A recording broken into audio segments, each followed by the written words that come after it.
Oke, sudah direkam. Oke, makasih teman-teman semuanya sudah hadir di sini. Kita akan mulai untuk diskusi. Nanti seperti biasanya, ini nanti akan lebih banyak diskusi. Jadi nanti Mas Bintang akan jelasin dulu gimana sih perjalanan dapat Fulbright itu, kemudian culture di Amerika itu seperti apa, sampai dengan bisa hadir sekarang kayak gitu. Baru nanti setelah ada sedikit penjelasan dari Mas Bintang, kita nanti sharing diskusi dengan pertanyaan-pertanyaan. Gimana sih misalnya studi abroad itu, terus kalau misalnya ke Amerika itu kurang misalnya IELTS yang dibutuhkan berapa, atau dokumen yang dibutuhkan itu seperti apa gitu.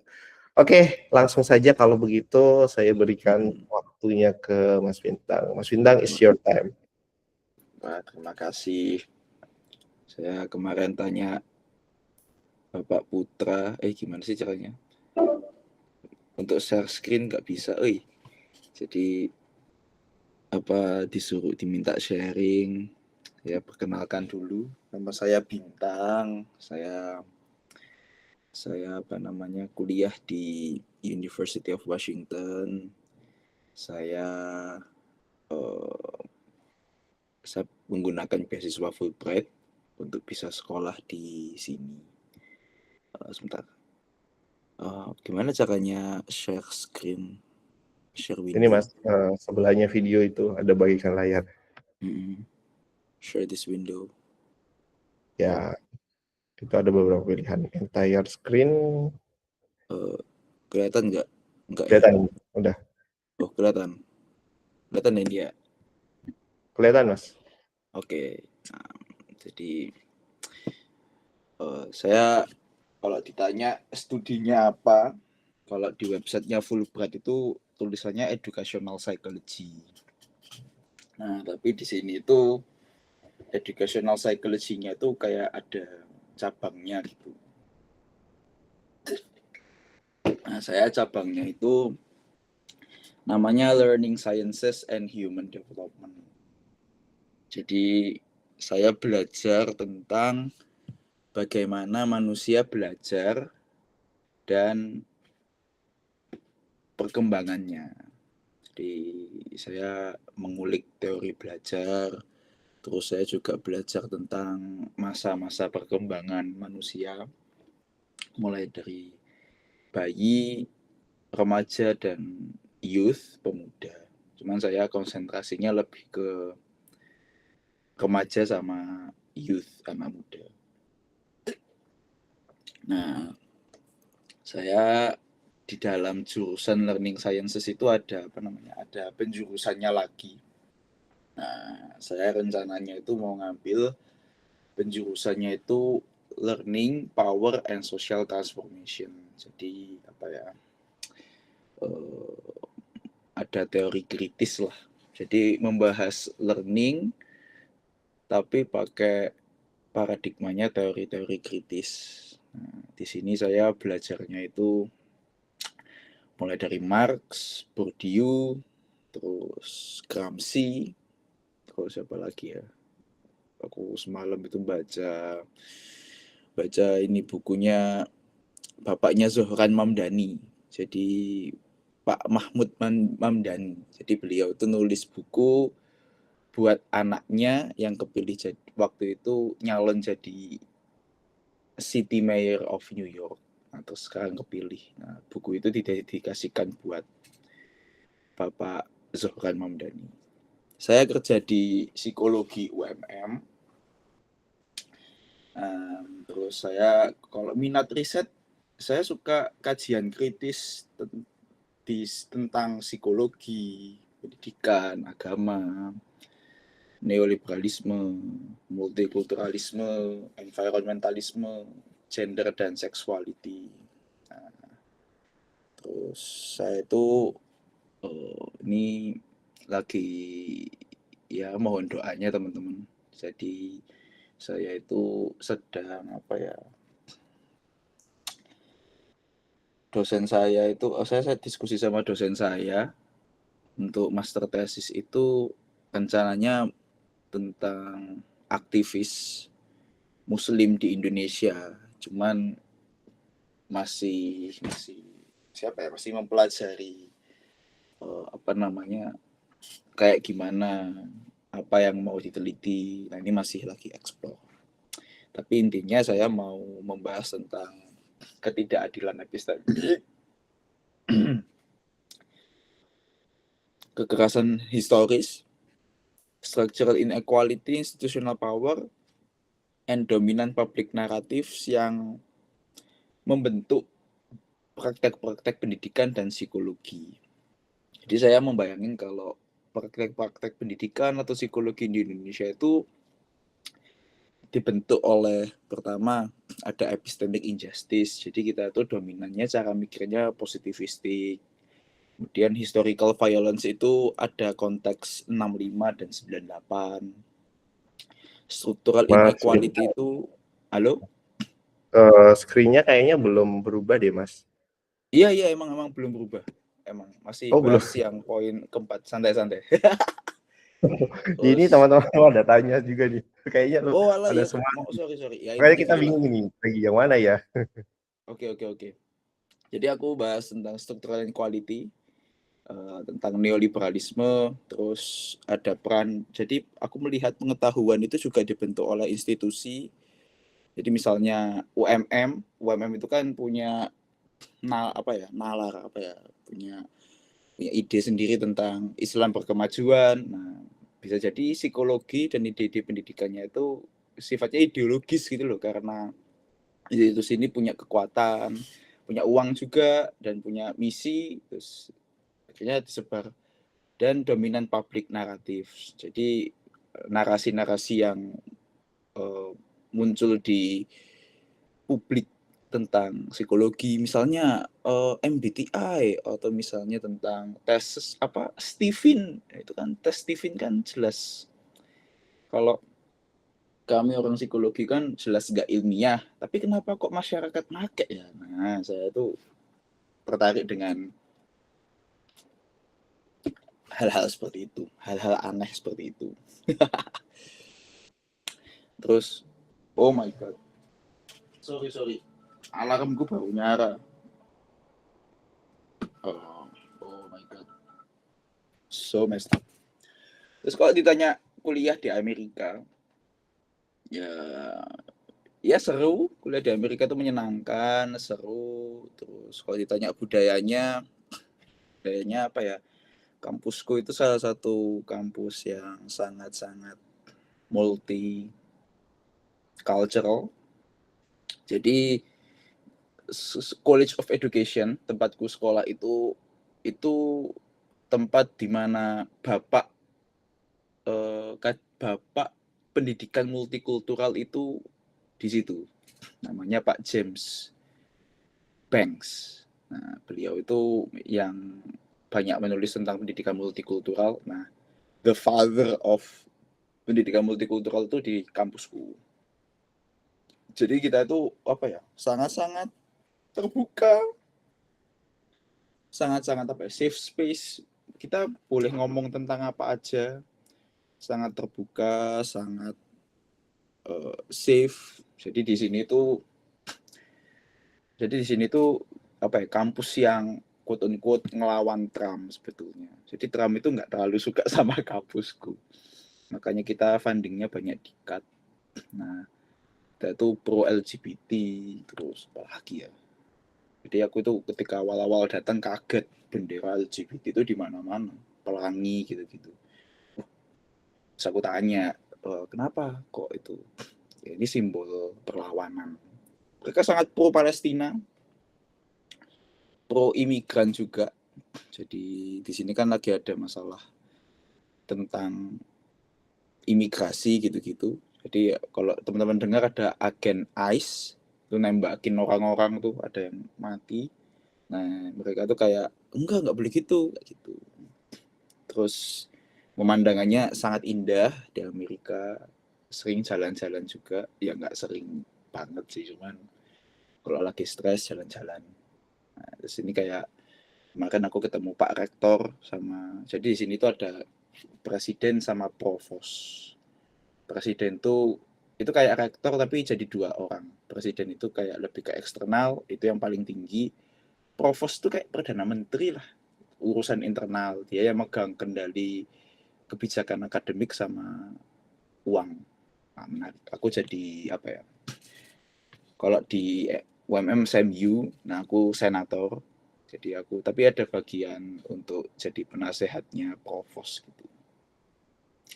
Ya, terus kuliah di Amerika juga kadang menyedihkan karena kadang saya makan makanan set food yang penting kenyang. Kalau di Indo kan beli nasi goreng Tirto. Ya Pak Putra ya. Aku kangen pecel. Jadi kayak susah. Aku agak susah adaptasi makan sih. Gitu. Sini sekilas tentang kampusku. Kampusku adalah University of Washington, itu salah satu kampus paling indah yang ada di dunia. Nah, Mas Bintang ini share screen nggak sih, Mas? Oh, masa nggak kelihatan? Nggak kelihatan, Mas. Coba di stop share screen dulu, Mas. Masya Allah, sorry.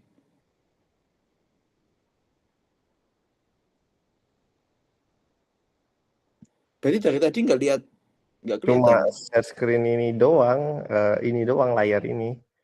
Astagfirullahaladzim. Kalau ini kelihatan nggak? Enggak. Nah, ini baru kelihatan. Oh, Ini lagi, Mas. astagfirullahaladzim. Sorry guys, sorry. Maaf, gak genep. Ya, itu emang disuruh cuci muka dulu sih, Mas. Kataku sih, Mas. Sorry. Ini kelihatan nggak? Kelihatan banget kalau ini. Nah, Oke, nah ini tadi perkenalan tentang diriku. If you want to talk about it, if you want to see about it. Nah, ini tadi kuliah di Amerika. Jadi aku ngomong di section ini apa ya? Ya tadi menyenangkan. Terus banyak hal. Ini aku ketemu teman-teman dari macam-macam, Pakistan, China, Thailand, terus mana lagi? Indonesia, LPDP, semuanya macam-macam ngumpul jadi satu. Terus ke teman-teman Amerika, ini temanku Chinese Amerika, ini orang Chinese, ini orang Hong Kong, dia mualaf, jadi kayak, how do you know about Islam? Terus dia cerita. Sini kayak ketemu teman-temanku mana India sama Pakistan. Ini biasanya kita sering makan kebab dan kawan-kawan. Dan ya ke teman-teman dari Malaysia juga. Ya set food, maksudnya set food tuh kayak kadang I really miss Indonesian food. Jadi di sini kalau mau makan Indonesian food tuh kayak 1,5 jam perjalanan naik kereta. Terus ya tapi mahal lah. Rendang itu berapa ya? Hampir $20. Waduh, kalau di Indonesia kan nasi padang 10.000 kan selesai masalah. Anyway, lanjut. University of Washington, kampusku itu salah satu kampus paling indah di dunia. Jadi kita punya public library, namanya Suzalu. Itu kayak Hogwarts, terus sangat indah. Terus kita punya banyak landscape, ada tugu gini, terus ada kita punya stadion, dan ini adalah salah satu gedung kuliahku. Jadi kuliahku itu apa ya, mungkin kayak GKB kali ya kalau di UMM ya, gedung kuliah bersama gitu. Jadi ini tuh gedungnya untuk departemen antropologi dan bahasa gitu kalau nggak salah, Iran, near language apa ya, Middle East gitu-gitulah. Nah jadi jurusanku itu kayak bisa interdisiplin. Ini aku ngambil sejarah pendidikan tuh di sini, kemudian aku juga ngambil filsafat, sebenarnya bukan filsafat, cabangnya etika dan moral dalam pendidikan, which is really good. Terus kampusku ranking 25. Kalau teman-teman biasanya kan lihat ranking, kalau untuk School of Education biasanya top 10 atau top 15 nasional. Nah, karena aku educational psychology, jadi di sini tuh ya lumayan lah bagus educational psychology, lumayan kompetitif juga.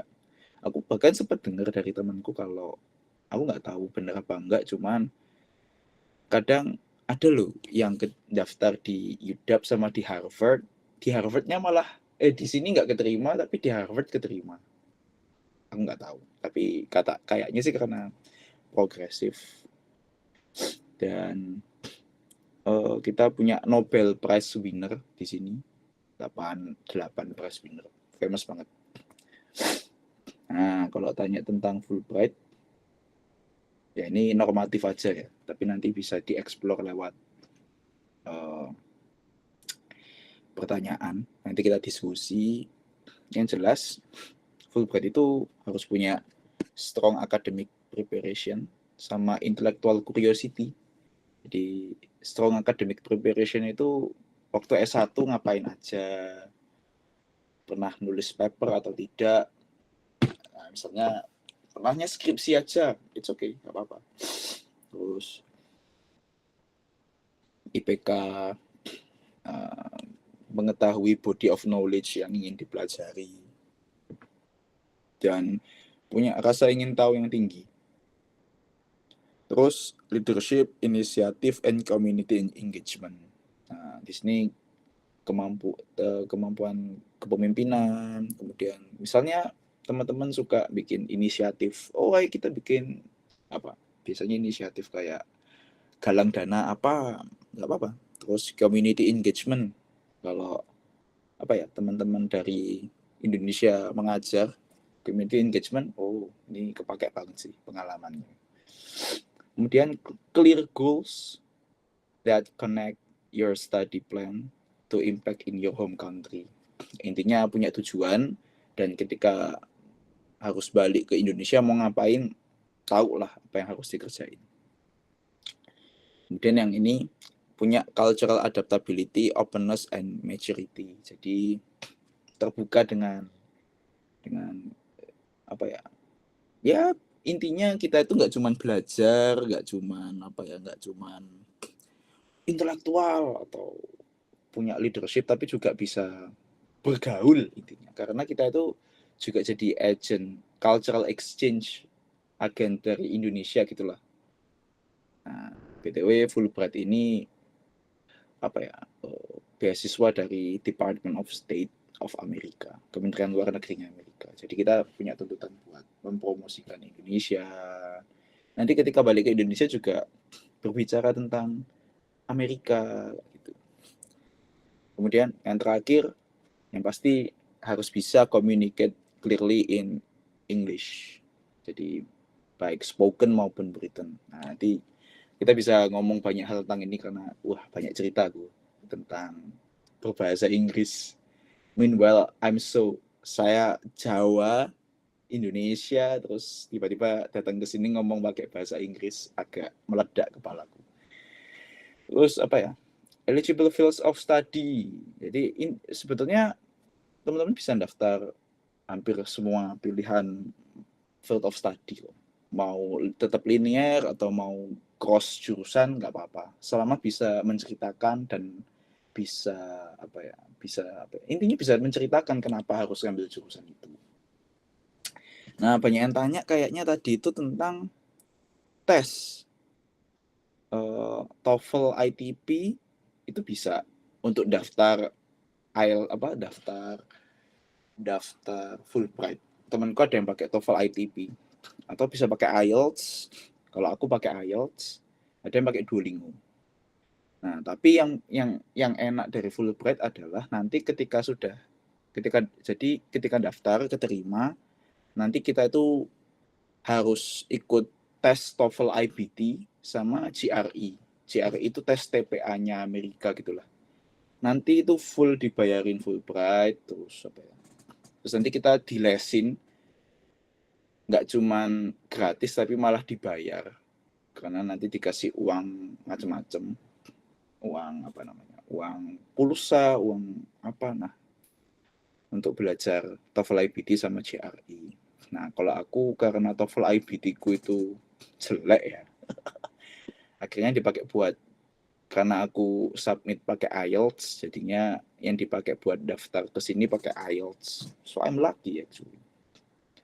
BTW ini infonya bisa diakses di website. Jadi kalau mau tanya tentang Fulbright, make sure bisa mengakses informasi tentang Fulbright di Aminef.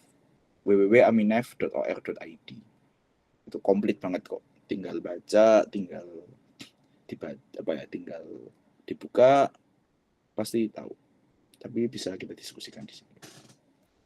Terus tanya tentang my struggle. Strugglingku adalah ternyata persiapan beasiswa itu tidak mudah. Jadi kayak menjalani 2 atau 3 kehidupan berbeda. Jadi aku harus kerja, di saat yang sama harus les bahasa Inggris, terus juga harus kayak riset, aku tuh mau belajar apa, di kampus mana, terus juga nabung pengalaman riset kayak gitu. Jadi punya portofolio, terus aktivitas di Muhammadiyah, terus juga jaga di rumah karena aku tinggal sama bapak ibuku, dan bapak ibuku ya semakin tua, jadi agak konslet juga otakku. Terus aku itu jadi caregiver buat ayahku itu punya mental health problem, ada mental health issues, dia punya mental illness, dan menjaga caregiving ayahku terus sambil nyiapin sekolah itu Masya Allah, wah capek sekali. Nah akhirnya konsekuensinya aku ngulang IELTS 3 kali. Ya I know it's a lot of money, tapi percayalah aku menabung untuk semua itu. Tes pertama aku dapat 6,5, terus aku dapat 7. Actually aku keterima di Monash sama di NU, tapi karena LPDP gagal 3 kali, akhirnya aku kayak oke, shifting, kayaknya aku ganti sesuatu. Terus aku nyoba Fulbright dan keterima. Nah, terus aku nggak tahu ini relevan apa tahu nggak ke teman-teman, tapi ketika gagal LPDP terus patah hati 2 kali, Masya Allah rasanya tidak enak. Bayangkan Anda lagi mencoba daftar terus kita putus, oh my god, itu kayak menambah beban pikiran. Terus akhirnya aku kayak punya masalah eksistensial gitu loh, kayak kenapa harus aku yang mengalami ini semua kayak gitu. Terus akhirnya leads to mental health, struggling sama mental health. Dia harus counseling sama ke psikiater. Nah terus pernah ada momen loss kehilangan kepercayaan dari yang punya, yang ngasih rekomendasi, kayak ya sudah Bintang, sekolah dalam negeri aja kayak gitu. Tapi ternyata ketika aku nyoba Fulbright dan keterima, orangnya langsung kayak oh ya salut aku sama kamu kayak gitu. Terus dia kayak ya bantu banyak hal lah, bantu banyak banget hal, mulai dari material dan non material. Terus aku harus hemat karena aku harus beli buku buat baca, nambah banyak pengetahuan, nambah banyak informasi. Les sama tes IELTS itu kan banyak sekali yang harus dikeluarkan. Terus apa lagi, nyari mentor itu susah ternyata, karena banyak orang sukanya itu asbun gitu loh, tau gak sih? Kadang kita tuh punya temen yang kita anggap mentor tapi sukanya asbun. Nah itu sering terjadi. Nah, jadi nyari mentor yang benar-benar pengen dengerin kita, yang tahu kita punya potensi itu susah. Nah, terus karena harus baca buku, les, jadi seringkali ngopi sampai malam, late night discussion, terus kurang tidur, dan ya karena ngerjain revisian esai, kayaknya aku 50 kali deh. Ini seingatku ya, aku banyak sekali mengubah merevisi. Terus pertanyaan-pertanyaan, kapan nikah, kok belum nikah gitu tuh, aku nggak tahu kenapa, tapi kadang kayak kenapa sih kok orang-orang tanya kayak gini? Pertama-tama kayak awal-awal kayak nggak apa-apa, tapi lama-lama kayak ya Allah, kenapa sih kok harus tanya kayak gini? Dan ketika aku lagi nyoba ngerjain ini semua, um, kadang kehilangan temen sih. Kadang kehilangan teman, kadang merasa sendiri. Tapi aku pikir itu normal karena makin dewasa. So yeah, that's me. Kalau ada yang mau ditanyain, monggo. Anything. Siap. Mantap kali ya. Kalau orang biasanya cerita beasiswa itu tentang baik-baiknya aja. Ini struggle-struggle-nya diceritain juga ya. Ya kan katanya banyak ada yang tanya tentang itu. Jadi ya, Betul. ya I don't know, mungkin aku bisa berbagi. Ya, saya Oke. realistis saja. Sip. Oke. It's time to discussion, guys. Jadi kalau misal teman-teman di sini untuk ask something, jadi boleh banget ini waktunya. Terutama kemarin dari list beberapa orang kan tanya kayak gimana sih bisa apa namanya beasiswa Amerika itu di tengah keguncangan dunia politik sekarang kayak itu. Tadi sudah di-spill sama Mas Bintang juga kalau berbeda haluan ya kampusnya dengan Presiden Trump yang sekarang kayak gitu. Nah itu apakah berpengaruh terhadap aku apa enggak kayak gitu. Kan case-nya kayak yang di Indonesia dulu LPDP juga sempat di cut kayak gitu ya di beberapa perguruan tinggi dunia, tinggal beberapa doang sekarang gitu. Nanti mungkin bisa ditanyakan. Oke, di sini ada Kak Tifal, ada Kak Faro, Kak Eli dan juga Kak Deva. Jadi let's discuss. Nanti kita apa namanya tanya apapun, struggle-nya juga boleh ya Mas Bintang ya. Wah, terserah mau tanya apa aja, terbuka, safe Jadi space ini aja memang kok ini. forumnya untuk diskusi gitu. Anything. Oke, mungkin dari ini dulu dari Kak Deva dulu kali ya. Nanti bisa satu-satu. Kak Deva, silakan Kak Deva. Ini Kak Deva kemarin nih, Kak Deva sih mana Kak? Pemalang. Iya, Kak. Ya, Pemalang. Silakan Kak Deva. Oke, terima kasih Kak Bintang atas sharingnya. Jujur menarik banget ya, apalagi pas di bagian yang terakhir itu tentang struggle-nya gitu. Dan mungkin teman-teman di sini juga relate, termasuk aku. Ini sih paling ini, aku penasaran gimana Kak Bintang akhirnya bisa keluar dari krisis eksistensial itu tadi gitu. Coba tahu ada pelajaran berharga atau bisa diterapkan juga. Oh, oke. Caranya keluar. Jadi dulu itu aku pernah di rumah perubahan. Jadi dulu itu aku daftar jadi asistennya Prof. Renald Kasali. Terus waktu aku di sana itu aku diajarin bikin semacam life map gitu. Itu sama psikolog. Nah itu terus ditanya, kita bikin target, kita apa namanya bikin kayak semacam tabel. Nah tabel itu isinya jumlahnya adalah sesuai umur di mana kita meninggal. Itu wah itu kayak serem itu. Anjir, kita kayak menebak kematian kita. Oh bukan. Nah, dia menjelaskan kalau at least 10 tahun sebelum kita meninggal, atau enggak 10 tahun. Intinya ketika kita meninggal, kita tuh pengen ngapain sih supaya dikenal sebagai apa sih?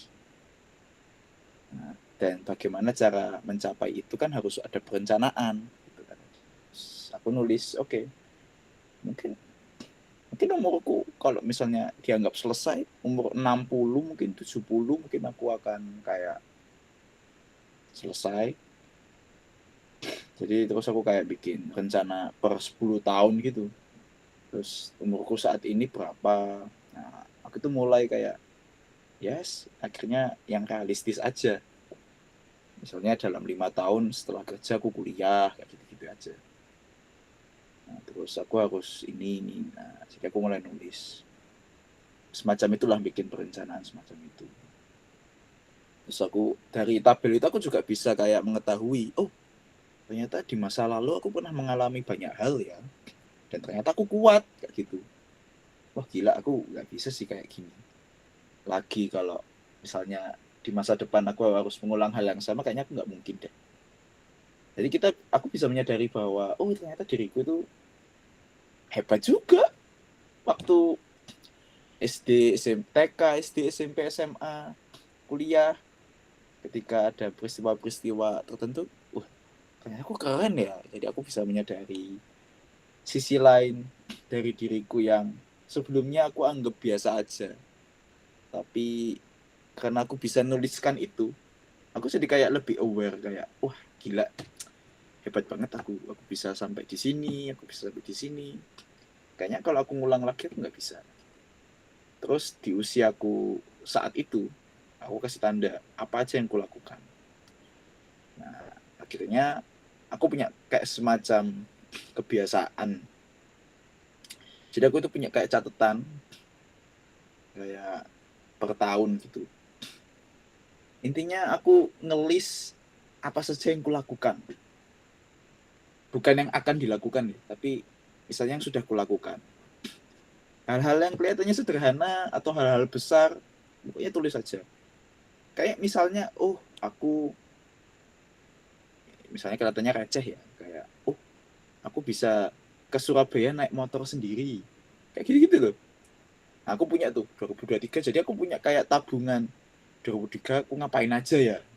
Ternyata aku melakukan, kalau kita nulis tanpa sadar kan, meskipun hal-hal itu sederhana, tapi kan kok banyak juga ya hal yang kayaknya pertama kali aku pelajari, tapi ternyata aku bisa loh.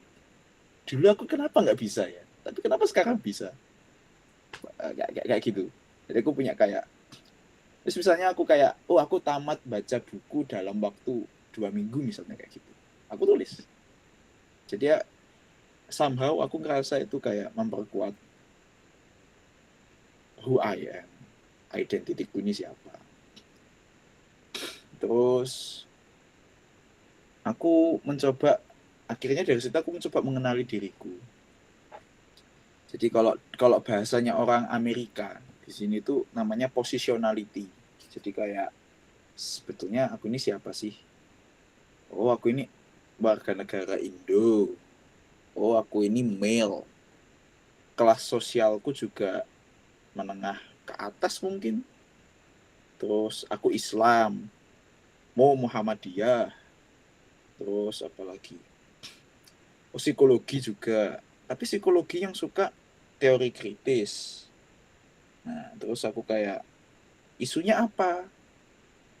Aku ternyata suka isu-isu agama, isu-isu gender, isu sexuality, identity, agency, kawan-kawan. Jadi aku kayak, aku itu kayaknya punya satu titik temu yang, kayaknya ini aku deh. Ada puzzle gitu. Nah, itu cara apa ya? Aku menganalisisnya juga dengan intersectionality kalau di sini. Jadi intersectionality itu kayak kelas, ras, gender itu kayak saling ketemu. Terus apa lagi ya? Iya, aku tuh suka Bourdieu. Jadi Bourdieu itu kan punya teori tentang kapital. Ya, aku kayak menganalisis diriku juga kayak, kapital, misalnya kapital ekonomi. Aku itu nggak kaya amat, tapi duit adalah, ya bisa lah. Terus apa? Kapital sosial. Teman-temanku apa aja ya? Mungkin teman-temanku dulu di BEM, di IMM, di Muhammadiyah, macam-macam. Ini tabungan sosialku di sini.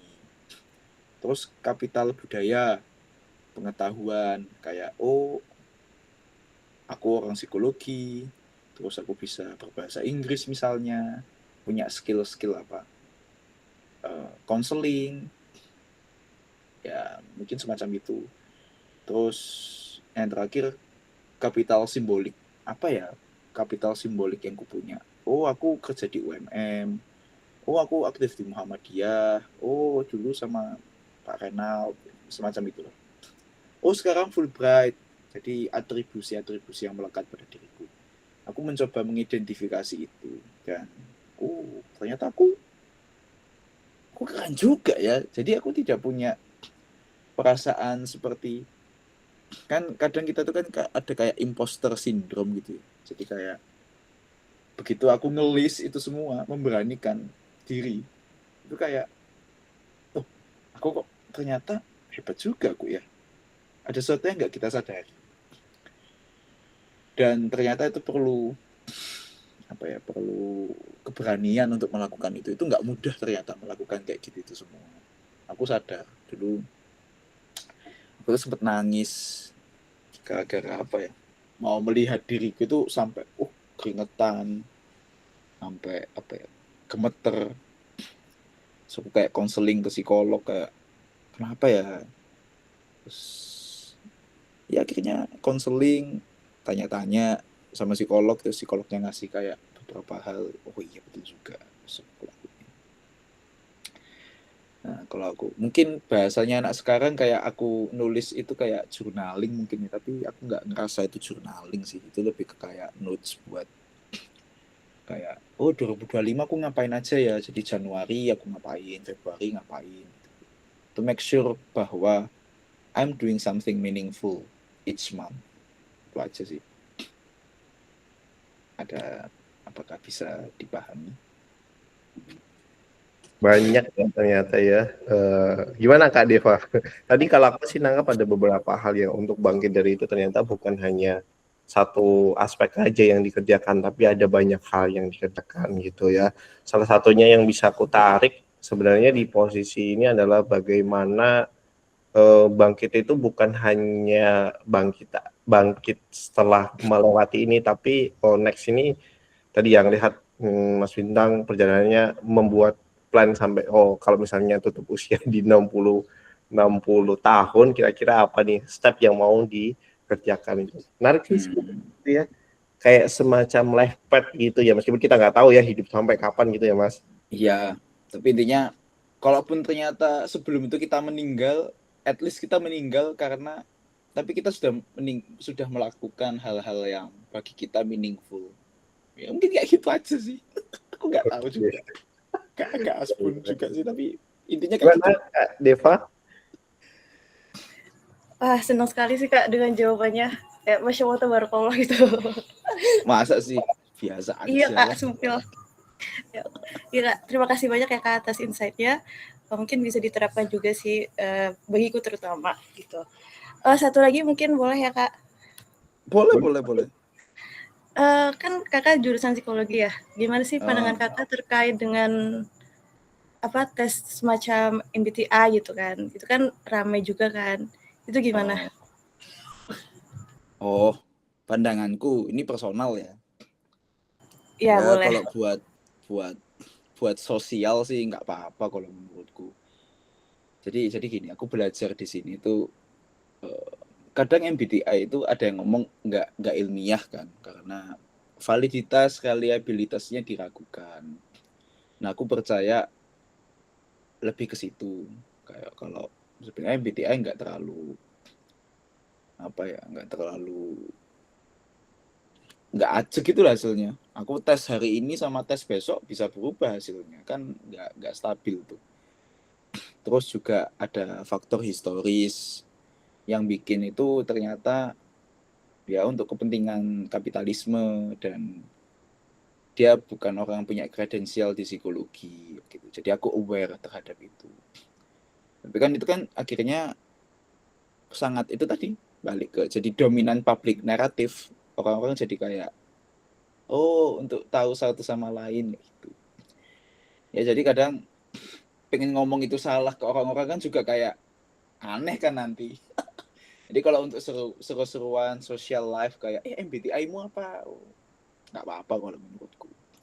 Dan menurutku bisa jadi entry point, tapi be aware kalau kamu manusia, dan manusia itu kan hakikatnya terus belajar, dan ketika belajar dapat hal baru, you becoming someone, you develop into a new identity. Misalnya kamu Mbak Diah ya, Mbak Diah tahun 2024, 2025 dan 2026 kelihatannya sama, tapi karena Mbak terus belajar, Mbak itu mendevelop identity yang baru. Misalnya sebelum keterima IM sama setelah keterima IM, that's a whole new thing. So yeah, you change. Jadi be aware aja kalau MBTI-nya nanti ganti, karena nggak mesti selalu introvert, nggak mesti selalu extrovert, dan semuanya lah. Nggak mesti terlalu T, kadang mesti F. Ya, jadi you are human, dan you must be learned, and you must be developed, and you becoming something, and it's a constant, itu terus menerus sih. Jadi be aware kalau kita seperti itu. Anything? Oke, contoh ya. Jadi memang aku juga sendiri ya itu sebagai mainan ya kalau aku MBTI mungkin karena datanya kan memang dirujuk ke apa ya aku bilang ya ke sesuatu hal yang menyederhanakan apa yang sering terjadi sih kalau aku juga memandang MBTI seperti itu. Ya. Ya untuk sosial ya buat lucu-lucuan kadang-kadang ya Iya. kayak gitu. Ya mau untuk validasi kan gimana secara umum, tapi kalau secara profesional itu kan perlu pendampingan ya Mas kalau kayak gitu ya. Iya, ya kayak gitulah psikolog gitu-gitu. Tapi menurutku kalau buat kenalan sama temen, MBTI-mu apa? Oh aku ini, oh aku juga ini, itu kan jadi punya live experience ketemu orang kan. Bukannya nanti malah kayak MBTI-mu apa? MBTI itu sesat gitu-gitu kan aneh kan. Ya let it flow aja kadang. Oke. Sip. Thank you Kak Deva tadi ya jawabannya Kak Deva. Kita beralih untuk diskusi yang selanjutnya. Mungkin dari Kak Eli Sunaria. Kak Eli, halo Kak Eli. Ini tadi Kak Eli dari mana aku lupa ya. Halo, selamat malam. Kak Wira Halo. dan Selamat pagi. Iya. Beda. Silakan Kak Eli, silakan. Iya. Kalau dari saya sendiri sih Kak, ini kan pengennya juga di psikologi ya kalau misalkan nanti sekolah lagi gitu. Cuman kayak masih bingung nih metainnya gimana nanti gitu. Kalau menurut Mas Bintang sendiri tips kecil lah buat saya gimana metain buat ambil jurusan itu yang sebelumnya saya beda gitu, nggak linear lah dengan psikologi gitu. Terima kasih. Oh, oke. Mbak siapa tadi namanya? Mbak Eli? Eli, iya Eli. Oke. Oh, jadi cross jurusan ya mbaknya ya? Maksudnya apa? S1-nya apa kalau boleh tahu? Saya di pendidikan agama. Oh, Cukup jauh. PAI? Iya PAI. betul. Oke, interesting. Gimana caranya?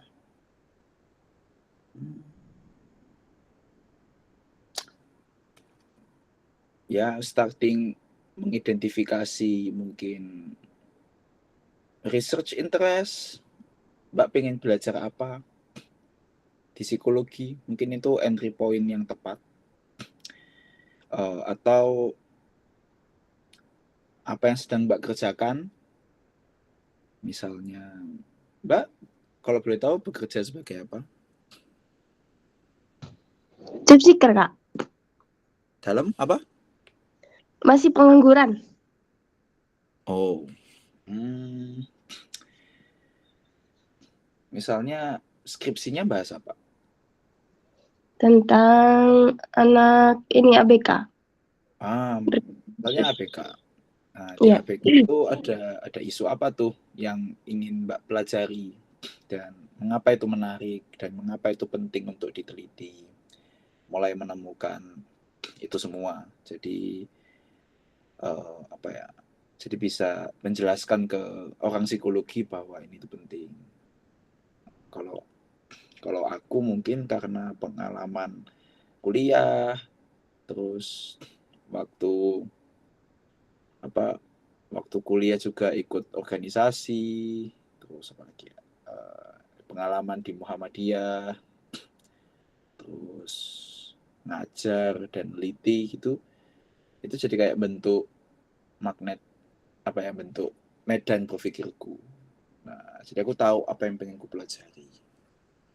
Jadi itu gabungan antara apa yang ku baca dengan apa yang ku lakukan. Nah, jadi itu bisa menambah landscape tentang masalah yang kita ingin pelajari. Jadi pengalaman itu penting banget. Karena kalau menurut aku itu punya ini personal belief ya. Menurut keyakinan saya, aku itu merasa kalau kita mau kuliah S2 atau dimanapun dalam atau luar negeri itu, I think it would be more beneficial, akan lebih sangat berguna bila punya pengalaman setelah lulus S1. Anything, you can work, you can do community engagement, apapun. Tapi intinya punya pengalaman. Karena ketika punya pengalaman lapangan, itu nanti tahu apa yang terjadi secara lokal yang kita hadapi. Nah, itu penting. Itu lagi-lagi, itu akan mendevelop identitinya Mbak seperti apa. Karena kan ketemu masalah, Mbak nanti akan melihat diri Mbak sebagai problem solver dengan role tertentu. Oh, aku guru, tapi aku nggak punya skill counseling anak ABK. Oh, berarti aku belajar ABK. Belajar counseling. Seperti itu loh kira-kira. Atau mungkin memang kalau orientasinya menjadi researcher, ya berarti harus punya tabungan riset yang banyak. Nah, kalau pengalamanku sendiri, karena aku S1 bukan orang yang suka neliti. Aku baru suka neliti ketika setelah lulus. Jadi kayak, aku memilih kerja di universitas, terus aku meneliti. Tapi kalau aku cara memetakannya begitu. Terlibat di kegiatan masyarakat, terus belajar. Karena belajar itu nggak cuma baca buku, nggak cuma baca jurnal, tapi juga ketika kita lagi konseling, misalnya kalau aku pernah konseling di sekolah, gimana itu aku jadi, ternyata ada masalah ini di sekolah ini. Itu bisa membuka. Memetakannya nanti adalah dengan, ini menarik. Aku memetakannya, aku suka nyatet sih, Mbak. Aku catet sih, misalnya ada masalah apa, aku catet. Terus nanti kayak ku kelompokin gitu loh. Apa sih kalau penelitian kualitatif itu, ya Allah, coding. Jadi aku coding. Ternyata ini. Terus apa namanya? Ada ternyata masalah ini sama masalah ini gabung ya. Terus kayak ngasih nama, ini masalahnya apa. Ya gitu. That's my way. Nah, apakah membantu? Ya, sangat membantu Kak. Insya Allah udah ada cukup pandangan lah. Terima kasih banyak Mas Bintang. Ya. You know what best for you, so ya aku berharap bisa kalau bisa di-matchkan dengan kebutuhanmu, it would be great. Nanti Anything best. kamu ini ya daftar Fulbright, ketemu lagi sama Mas Bintang sebagai alumni tapi ya. Wah, gas Fulbright. Sip. Oke. Thank you buat Kak Eli. Tadi kayaknya Mas Faruk udah keluar ini. Dari Kak Tifal mungkin, Kak Tria. Halo, ini Bu Guru ini, apa ada yang nanya? Wih, sehat Bu Guru? Halo. Alhamdulillah Halo. sehat Kak Wira. Silakan Kak Tifal. Iya, salam kenal Kak. Sebetulnya aku dengarnya mungkin agak-agak di akhir, tapi aku cukup ngikutin sih pembahasannya. Menarik banget ya Kak. Aku lebih penasaran aja sih sebetulnya apa sih yang melatar belakangi Kakak untuk akhirnya memilih untuk melanjutkan S2 dan apa ya momen yang membuat Kakak, aku harus lanjut S2 dan ketika aku pulang aku bisa memberikan impact apa nih, gitu. Mungkin gitu aja kali ya Kak pertanyaannya, makasih. Oke. Ya. Jadi kenapa saya S2? Jadi Separuh itu karena keinginan saya, separuh itu karena kebutuhan institusi. Jadi dari dulu aku tuh punya cita-cita lah. Karena aku orang psikologi ya. Aku tuh punya cita-cita kayak at least aku belajar psikologi A1 dari Amerika. Kan kalau kita nulis atau apa kan ada APA, American Psychological Association. Nah, pokoknya ketika aku S1 itu aku kayak aku harus ke sana deh. Karena ketika aku kuliah di UMM, aku itu nggak puas aja kayak kok aneh ya pengetahuannya psikologi itu. Terus aku kayaknya kalau aku dapat pengetahuan tentang konseling atau tentang asesmen langsung dari Amerika itu kayaknya enak deh. Tahu gak sih? Itu cita-cita. Ya intinya punya gambaran gitu aja. Agak-agak abstrak tapi udah punya tuh bayangan itu. Dan aku nggak tahu kenapa Amerika. Mungkin karena psikologi di Indonesia itu kan sangat secara historis kan sangat dibentuk oleh pemikiran yang sangat Amerika ya, terutama pasca Cold War, pasca 65 itu semua kayak serba Amerika lah untuk pengetahuan. Jadi kayak Amerika. Dan a bit obsessed mungkin, agak jelek sih, tapi ya gitulah. Terus kebutuhan institusi. Jadi aku itu setelah selesai kuliah kan aku cerita kalau ke Pak Renald. Nah terus Pak Dekanku itu namanya Pak Salis itu kayak, Bintang balik ke UMM ya. Terus nanti ngajar gitu di lab. Terus aku kayak waktu itu juga COVID kan. Terus kayak ngapain ya COVID ya? Terus kayak iya deh Pak, nggak apa-apa Pak. Terus ngajar, terus tapi Pak Salis ngasih kayak syarat Pak Dekanku itu ngajar, tapi nanti kamu dikontrak untuk dikontrak dia intinya kerja di UMM, tapi nanti misinya adalah kamu harus kuliah ke luar negeri. Aku kayak kaget kayak lah anjir disuruh kuliah malah. Iya, jadi Pak Salis tuh punya program perkaderan perkaderan namanya talent scouting gitu. Terus kayak ya terus beliau kayak ya kepilih karena aku dulu di BEM, aku dulu di IMM, terus punya pengalaman sama Prof. Renald Kasali, jadi kayaknya ya kamu cocok. Saya oke, I'm fine. Terus jadi waktu itu karena cita-citanya tinggi, ya usaha mati-matian. Dulu itu sudah dapat akses buat gimana kuliah Taiwan aja. Wah, boleh aja sih Pak, tapi saya mau nyoba dulu Pak, sedikit lagi Pak. Oke. Nah, Pak Salis sangat suportif, enak banget Pak Salis. Kayak oh ya Bintang, pokoknya bahasa Inggris tekun gitu aja. Oke. Di kebutuhan institusi untuk punya dosen lulusan luar negeri, jadi ada itunya juga. Terus kenapa ya? Kalau ditanya kenapa kuliah, aku pikir karena kayaknya udah waktunya. Jadi aku tuh dulu disuruh kuliah waktu aku umur setelah lulus S1 persis. Tapi aku ngerasa aku nggak punya pengalaman.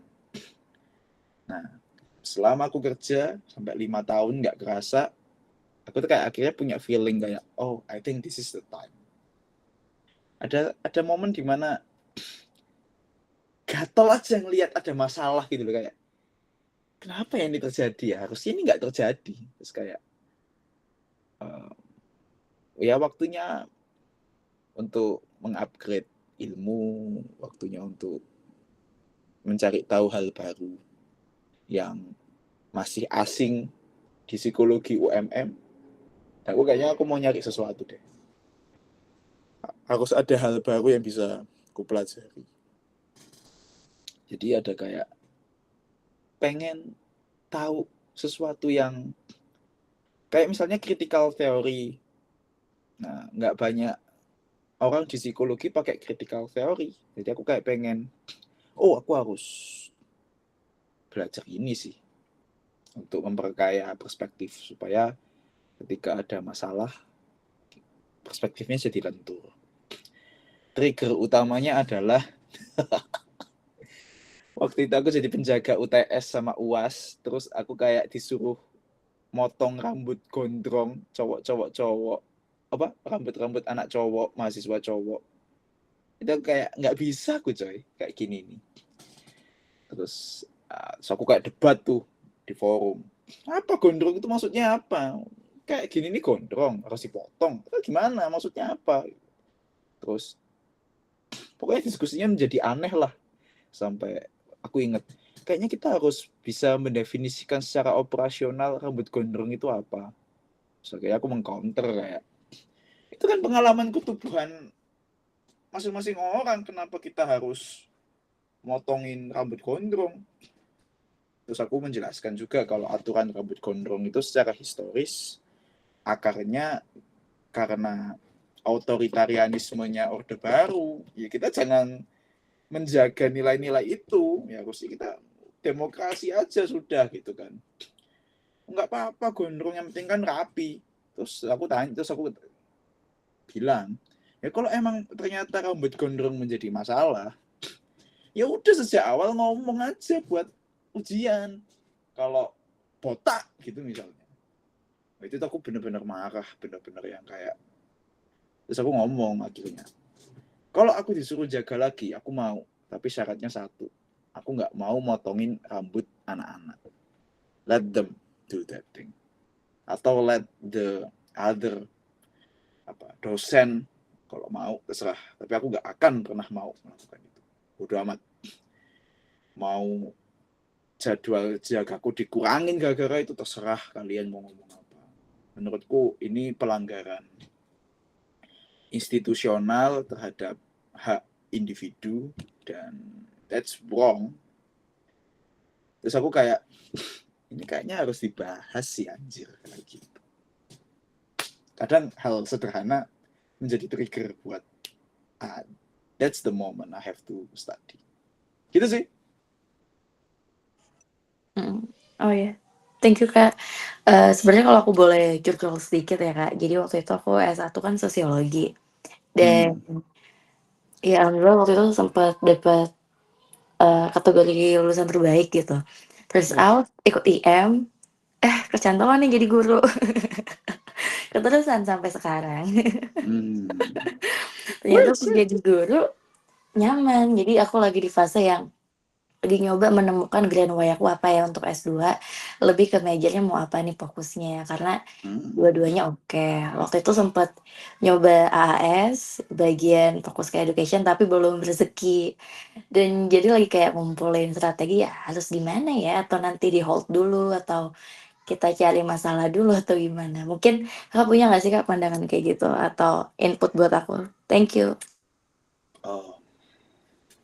Wah rumit itu. Apa ya? Aku takut salah ngomong ya. Aku takut asbun. Kan diskusi ini namanya.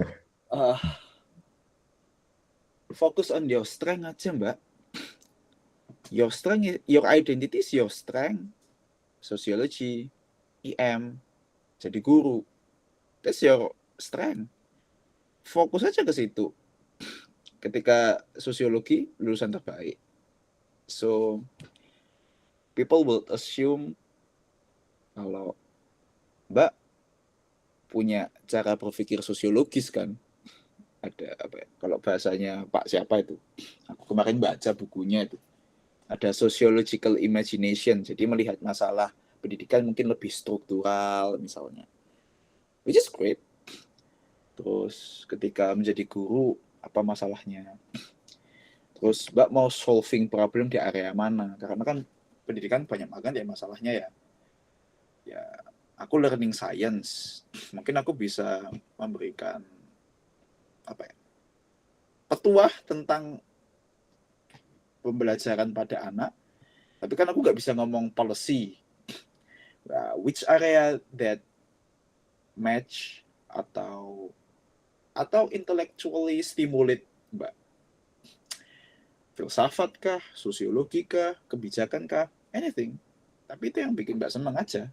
Dan itu bisa cocok sama masalah kesehariannya Mbak. Misalnya, jenengan jadi guru. Oh, ternyata anak-anakku susah belajar matematika. 1 tambah 1 sama dengan 2, 2 tambah 2 sama dengan 4. Yang waras. Apa ya, intinya punya problem matematika. Misalnya. Oh, ternyata riset PISA membuktikan literasi numerasi kita juga anjlok. Misalnya gitu. Dan kamu melihat masalah ini tuh bukan sekedar masalah pembelajaran misalnya. Karena, anak-anak kurang drilling matematika. Tapi bisa jadi Mbak menganalisis masalah kayaknya status sosial ekonomi anak itu juga menentukan kemampuan anak belajar matematika deh. Misalnya, kalau anak-anak dari middle class itu punya akses terhadap les matematika, jadi mereka punya waktu lebih banyak buat belajar lagi. Tapi kalau dari working class, ternyata anak-anak yang dari working class itu orang tuanya nggak punya cukup uang buat ngelesin, jadinya ya udah waktu luangnya buat main aja, misalnya kayak gitu. Nah, analisis sosiologis misalnya. Jadi apa ya? It depends on your problem dan bagaimana Mbak bisa mendefinisikan masalah dan bagaimana articulate masalah itu. Nah, menurutku ya fokus terhadap apa yang saat ini Mbak lakukan dan identitinya Mbak. Sociology, EM, guru, it's a great thing, it's a great value. Dan ya kasih mungkin tambah perspektif sesuatu. But ya Mbak tahu yang lebih paham masalahnya apa. Nah, itu mungkin pembelajaran matematika.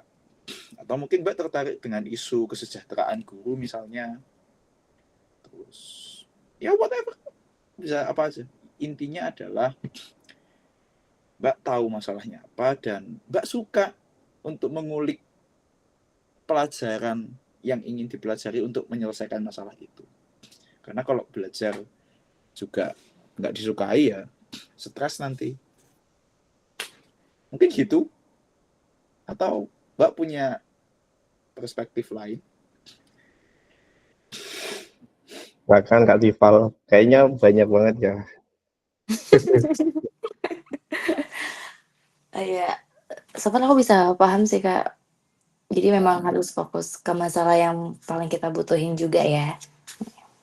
Aku nggak ngomong dibutuhin. Kadang yang kita butuhin, kadang yang dibutuhkan itu belum tentu kita sukai. Misal matematika, aku itu nggak suka matematika, tapi mungkin ada masalah di situ. Mungkin aku akan nge-improve sesuatu yang lain. Aku lebih suka tentang pendidikan seks atau climate change. Nah, gitu-gitu.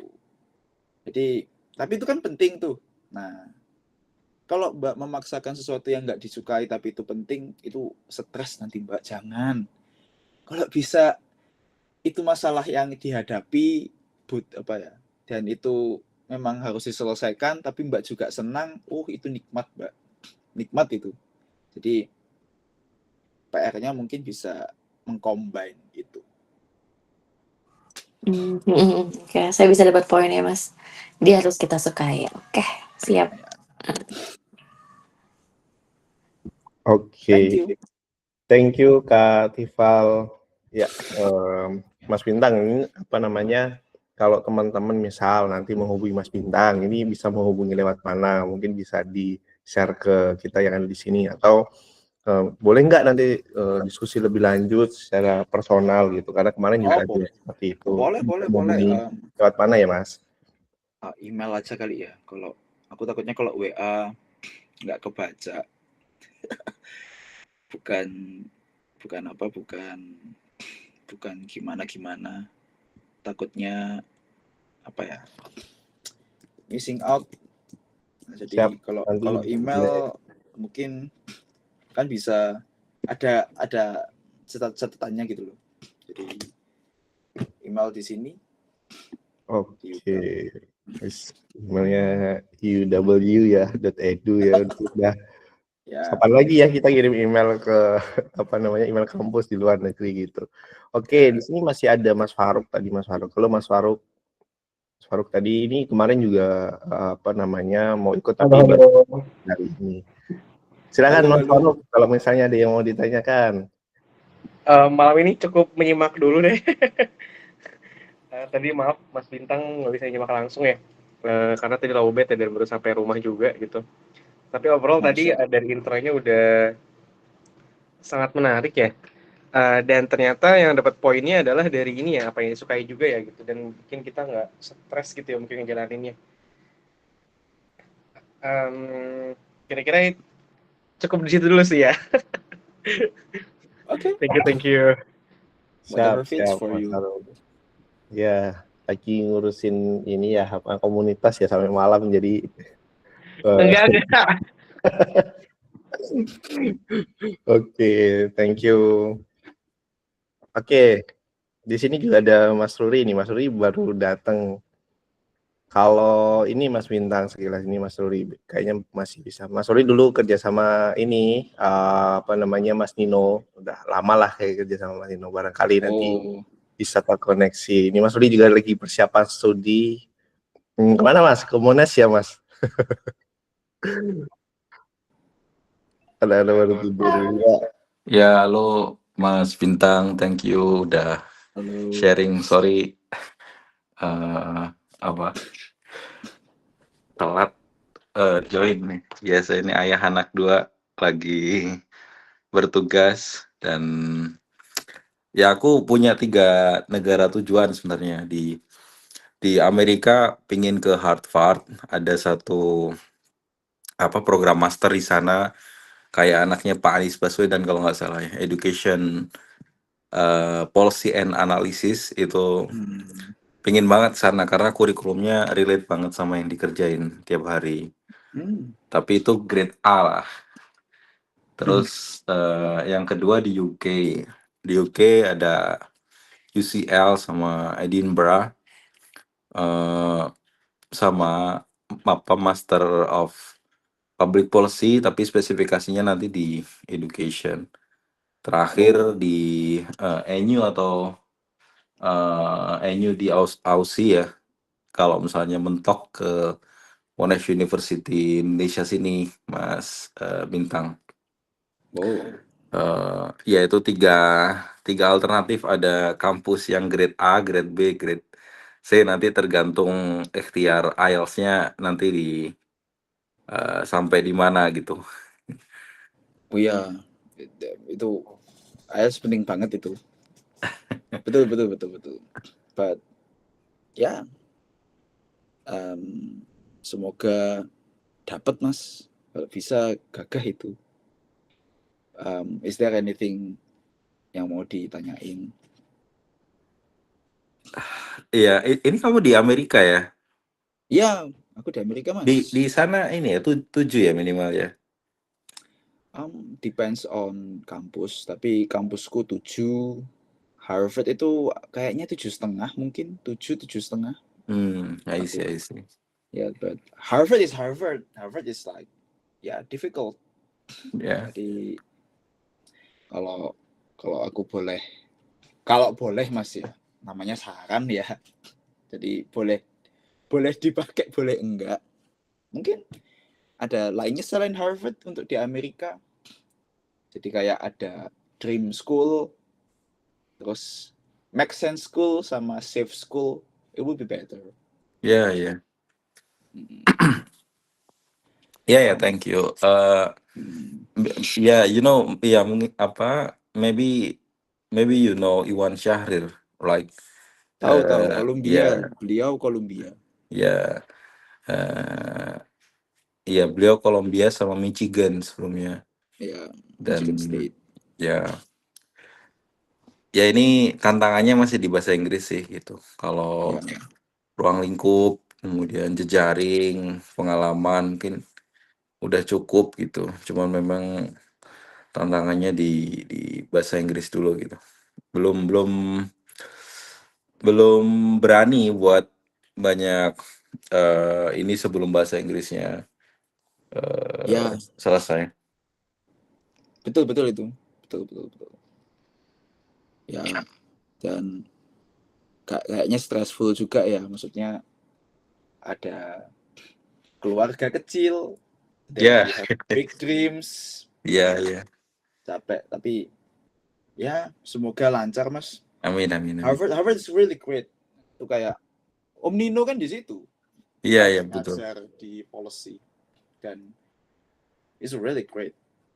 Yeah, I often read his story in Instagram about their experience in there. Yeah, I have heard from Pak Iwan too about Mas Nino. He got a scholarship Fulbright also, right, in there. Yeah. And he met with Howard Gardner, I think. Ya, Yeah, betul. apa the mind of multiple intelligence. Maybe all of us in here have read about the multiple intelligence. Ya. He's a legend. Yeah. Harvard itu pusatnya orang-orang dewa-dewa pendidikan tuh Harvard memang. Yeah. Diakui di sini. Ya. Oke. Ya. Mungkin aku berharap Mas Miftah mendapatkan apa yang diinginkan.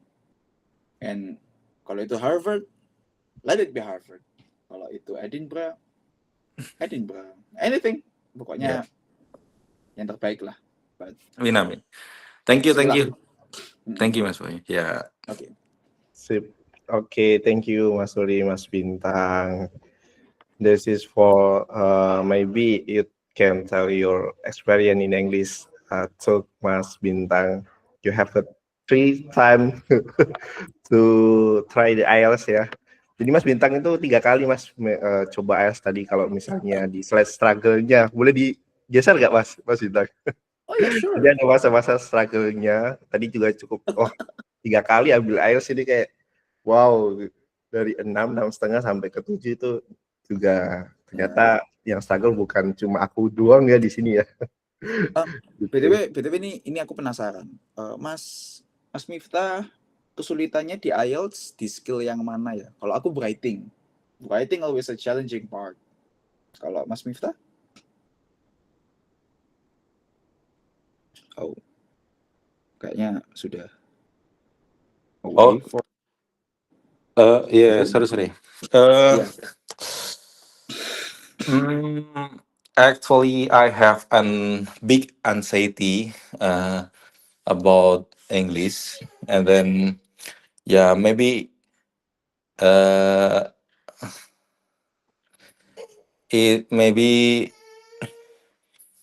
that is the big problem in myself. I don't know why. If I'm mad with English, I always afraid with that. But in 1 years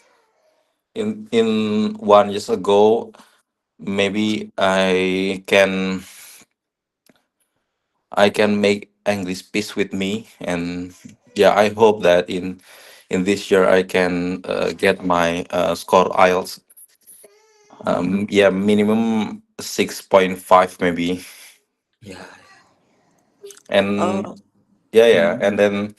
and then I just and then I have taken IELTS Insight test around 1.5 years ago, and then the score is just a 4 maybe. I guess 4. Oh, I see. What happened? I mean, why you have this anxiety? Is there anything about IELTS test, or maybe your experience about using English as a second language? Is there any bad experience that you faced before? Yeah, maybe the first one is I don't have experience more with English in my children. The second one is I have bad experience with my English teacher in senior high school and in middle school, I and see. yeah, it's make me have big anxiety. I see. It traumatized you. Oh, ah, how to? I don't know how to comment, but yeah, it is really really bad. Sometimes I think, do you feel that your body kind of rejecting all the things that you have? You cannot breathe, you feel dizzy, sampai psikosomatik gitu nggak mas, or something? But if you want to talk, kalau enggak ya nggak apa-apa kok. Ya, but Yeah. No, not nggak sampai psikosomatik gitu. Ini sorry ya sambil ngawal si kecil. Udah belum, Mak? nggak apa-apa mas. Ya. Apa? eh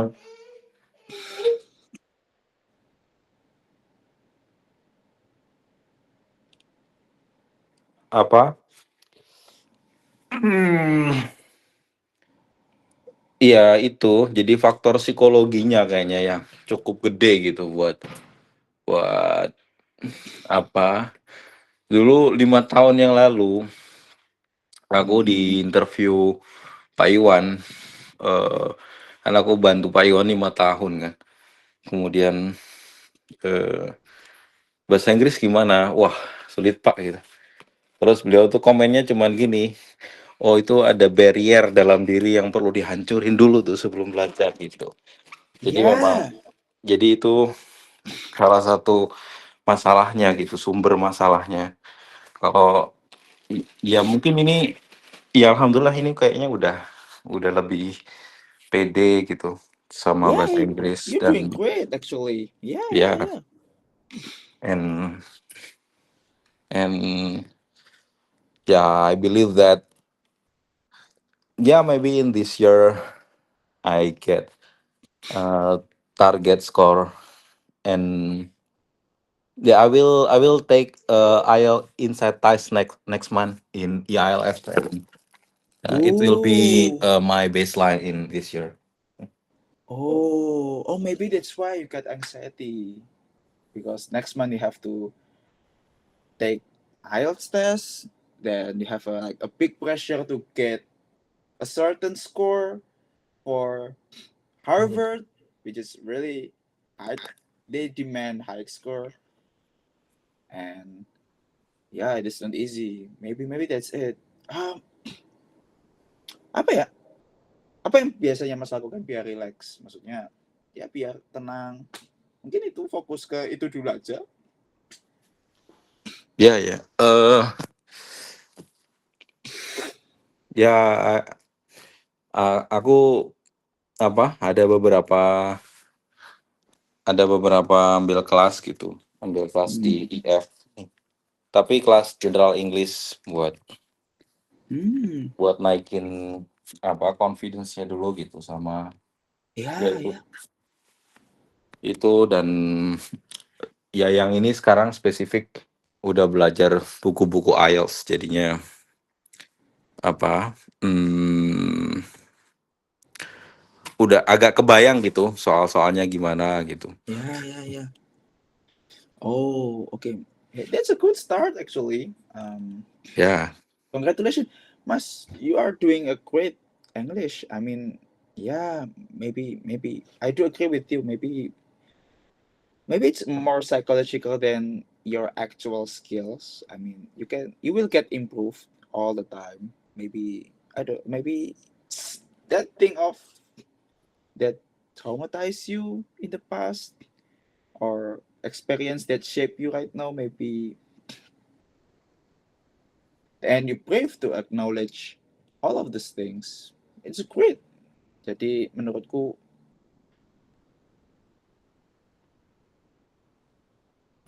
stay relax.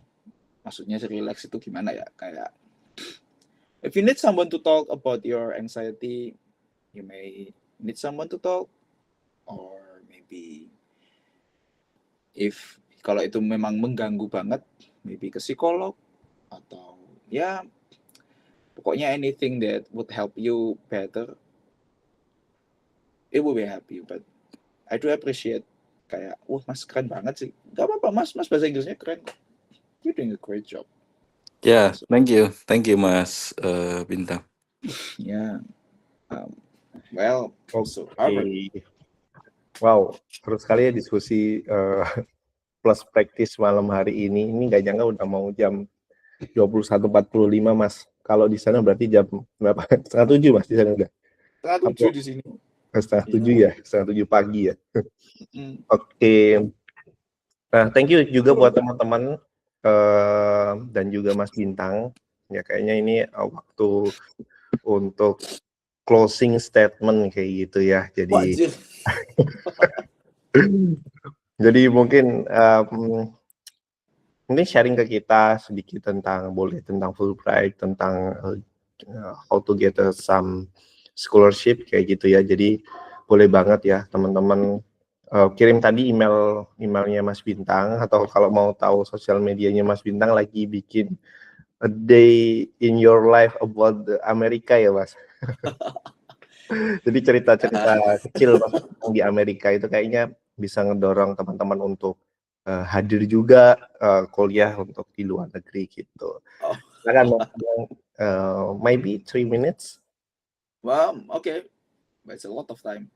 Actually Instagram itu aku ngerasa kalau ngeposting di IG ku yang utama kayak nanti kayak norak, kayak apa ya gimana. Jadi aku kayak okay, let's make new account, terus aku akan dumping all of my. Jadi itu kayak aku pengen memori tentang diriku di Amerika bisa ku preserve lah. Jadi nggak cuman dalam bentuk di HP tapi in medsos. Jadi semua kenorakanku di Amerika aku upload di situ. Gak tahu ya, itu releasing stress juga. Anyway, closing statement. Aduh apa ya?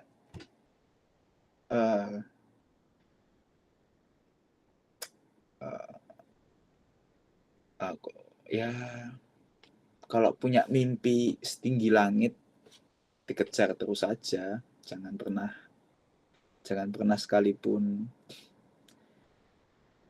yang bikin jadi aku belajar di sini salah satu cultural capital Borneo itu ada pengembangannya dan ada yang namanya community cultural wealth. Salah satu aspek dari community cultural wealth itu adalah aspirational capital. Nah, jadi yang bikin anak-anak Latin itu bisa sekolah meskipun secara sistem sangat racist institutionally. Jadi apa yang bikin mereka survive untuk bisa sekolah sampai tinggi itu adalah they have dreams. Jadi banyak profesor terutama di West Coast itu orang-orang Latin yang mereka itu latar belakangnya secara imigrasi nggak terdokumentasi lah. Intinya mereka bisa aja ditangkap dan dideportasi ke tempat mereka kayak Meksiko macam-macam. Nah, aspirational life itu ternyata dikaji secara akademik. Kalau bahasa Indonya itu quotes populer tentang mimpi. Jadi mimpi itu jadi apa ya? Sesuatu yang bikin kita bergerak. Di kadang motivasi kita kan nggak cuman uang atau nggak cuman macam-macam lah, tapi juga ternyata juga aspirational capital. Dan ketika teman-teman punya mimpi, jangan pernah dipendam. Maksudnya, aku tahu rasanya punya mimpi tapi gak bisa diraih, itu kan sedih kan. So, ya udah diperjuangin. Capek iya, tapi Ya, semoga Allah selalu bantu kita dan ya nggak boleh apa ya, pokoknya nggak boleh pesimis, nggak boleh merasa gimana, intinya terus berjuang. Nggak ada magic word yang lain selain belajar dan berjuang. Itu sih. Siap. Magic word-nya belajar ya. Emang dari Iya. kemarin juga ya kalau mau berusaha, beasiswa itu bukan bagi orang yang biasa-biasa aja, tapi orang yang mau belajar lebih dan menyempatkan waktunya lebih gitu. Ya, aku jadi keinget ini. Ada kalimat. Jadi kalau kamu nggak pernah mencapai sesuatu, ya kamu harus melakukan sesuatu yang nggak pernah kamu lakukan. So, kalau misalnya teman-teman nggak pernah dapat beasiswa, you have to do something yang sebelumnya nggak pernah dilakuin supaya dapat itu. Itu sih, itu kayak okay, you have to learn. That's it. Oke, wah mantap sekali ya.